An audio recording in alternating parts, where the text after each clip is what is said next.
It's befitting that I should say something at the hearing of this case against the Chief Justice, the Deputy Chief Justice. I've spent my entire life appearing before magistrates and judges for more than half a century. And may I say the following, my lords. My lords, judges and magistrates are in a very vulnerable positions, extremely vulnerable.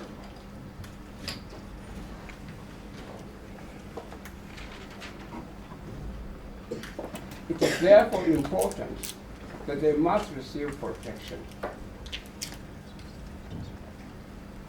from statutory provisions and from the Constitution. Although the present petition before the Lordships is in respect of Philomena Mwilu as Deputy Chief Justice and President of the Vice President of the Supreme Court, the entire case is really about the judiciary, about the judges, how they are to be handled from now and in the future,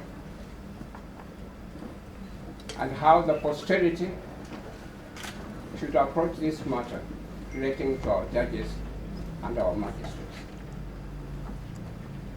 My lords, I have had the privilege of appearing before the colonial judges and magistrates. I've had the privilege of appearing before the independent Kenya, before judges and magistrates in Kenya, Uganda, Tanzania, and South Africa. The entire problem we have of late, my lords, is that the judiciary itself has not stood up to offer protection to the rule of law as it affects magistrates and judges in this country. The result has been abuses and demeaning of judges and magistrates from non-entities in the country, from persons holding key positions of state, and from half-educated individuals who do not understand what the law is, what the legal profession is, what judges and the role of magistrates is at all.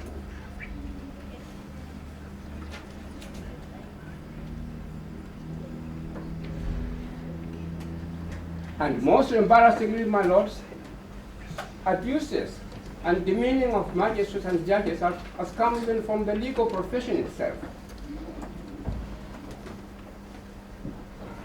Some advocates who stand up and try to give an impression that they understand things more than anybody else have demeaned our magistrates and judges.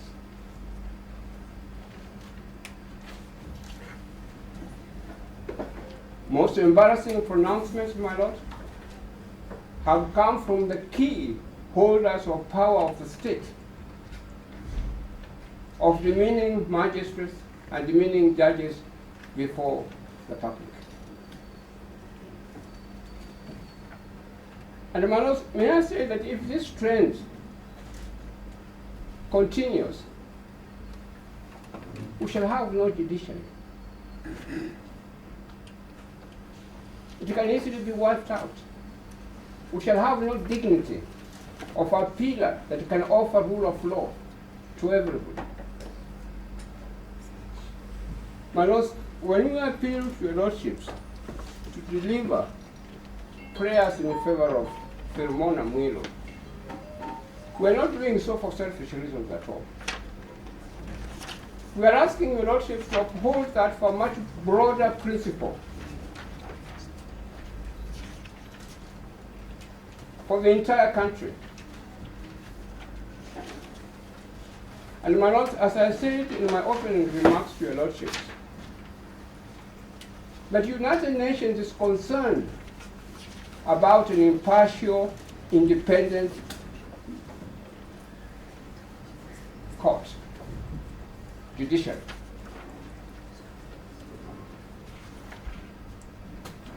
Hence, the 1985 General Assembly, which I may refer to as a statute which was passed in New York, emphasizing the importance and significance of an independent judiciary. One may ask a question. Why is the United Nations interested in this? Now, my lord, my lady, if you may be kind enough, I believe I should be given a chance to say, I know a lot about these things, perhaps more than anybody else in this room.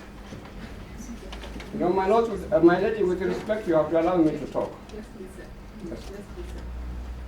You know, we gave the petition 2 hours, and it was up to yourselves to apportion those times, so that if your colleagues fogged up the majority of the time, it is not that we are. My lady, may I say this with tremendous respect to you? Yes. Mistakes may have been made by some of the lawyers who started addressing you, but that should not be resisted against you. Yes, the mistake may have been made, but my lord, if there is anybody in this country who can speak on the judiciary and judges, it's John Khaminwa. There aren't many who have done what I have done at all. And I believe that at this time I should be allowed to make some contribution to this case before you. Will we be allowed to answer to the new submissions that he's making? No, if he's making new submissions, he'll stop it. I have nothing to stop them from repeating. Even the senior counsel can talk. We are the ones who have Yes, to stop. yes. But my lady, may I not leave this court and say to people outside that I was not given a fair hearing, which I can say loudly. My lady, may I say this? Why is the United Nations very keen about an independent judiciary? The answer is simple. If I may address you as someone who has received a very high qualification in international law, the answer is very simple. United Nations is concerned about violence. Just listen to what the judge is saying. Yes. Senior counsel, we appreciate that someone may have stolen your time. We do not know who that is. How much more time do you require? My lord, if you give me about half an hour, that's enough. I'll finish what I want to say. I'm not exhibiting arrogance. I'm not here. I'm really speaking to you as your humble civil servant, public servant.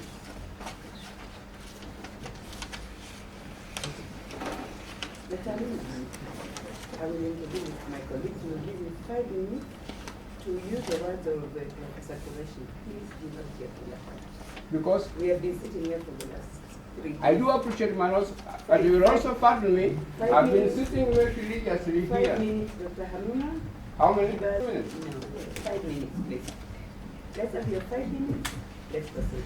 The clock is ticking now. Well, why is the United Nations interested?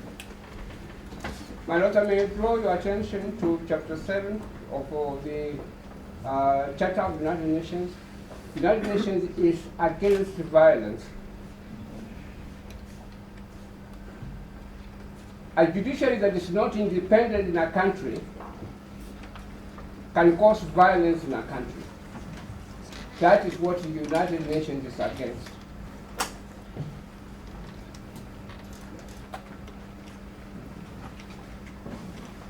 The judiciary at the moment, my lord, has got an added responsibility of maintaining and upholding international human rights norms. Hence the urge that judges should remain independent,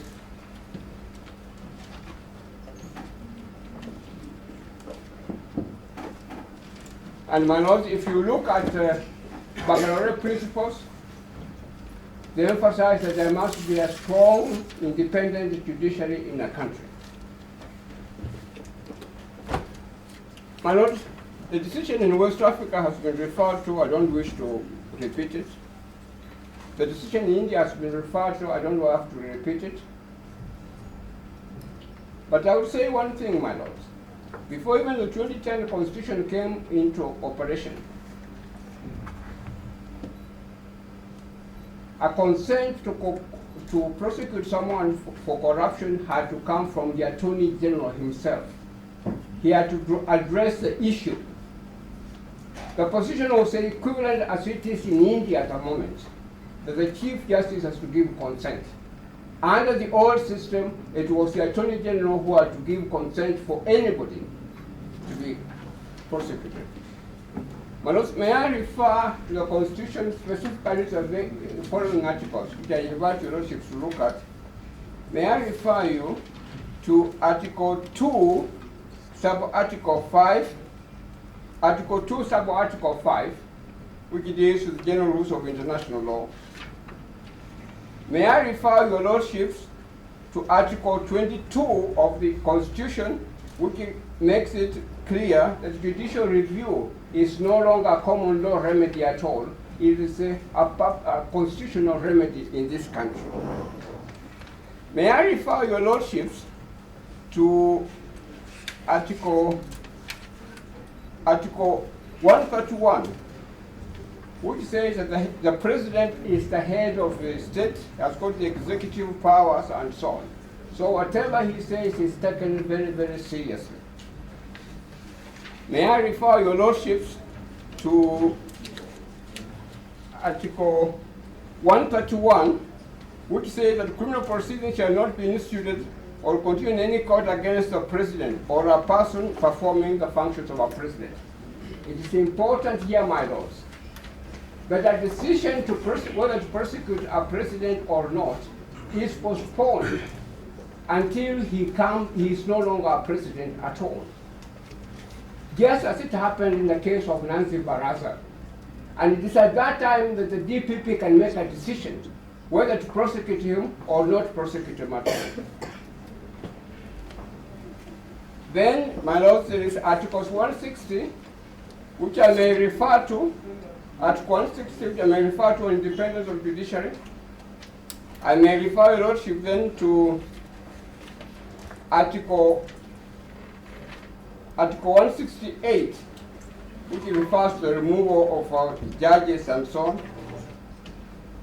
And then Article, my lords, if I may refer you to particularly Article 236, my lords, which nobody has made a reference to, page 236. A public officer shall not be, 136B, dismissed, removed from office, demoted in rank, or otherwise subject to disciplinary action without due process of law. Article 236. And, my lords, it is this due process of law that you are saying that the President Deputy Chief Justice should be accorded by the Judicial Service Commission. Thank you very much, Dr. Khaminwa. I think if given a particular point, she must be accorded a fair process, a fair process. But may I say something? Allow us now to... No, may I say something to you, my lady? My lady, it is a pity that when you are dealing with such a big matter, you should be so much interested in time. I will sit down. Please sit down now. You are disrespecting the court that you want to protect. Thank you very much. Thank you very much.